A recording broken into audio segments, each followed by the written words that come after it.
Meanwhile, RPI Athawale candidate Thaunajam Maheshwar expressed his dissatisfaction over conducting repoll only at 11 polling stations across 5 assembly constituencies in the Manipur parliamentary constituency.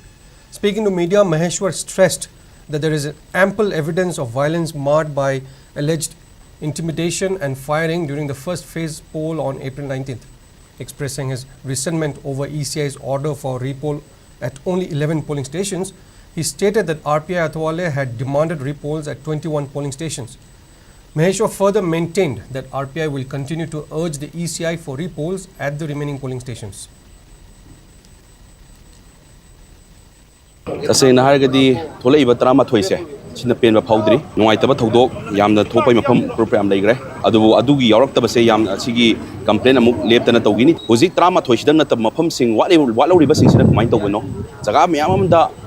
pung 12 da manungda loi thongonja laga makoina hozik khulai bai basing duna namning bam famna namme haibagi thongonja laga anda namme haibagi paula number 2 da voter miyam gi slip to loksal laga makoina namning ba jaga namgi bagi paw miyam leikre haitare adu jaga dugi singdugi report ama koida repoll tawni haibagi pot amta leite do koi saitai di thaba yaba complaint thagre adu hoji bodo koi tholei jongni mafam drama thoi sidang tholei bisi kari gino atai tholak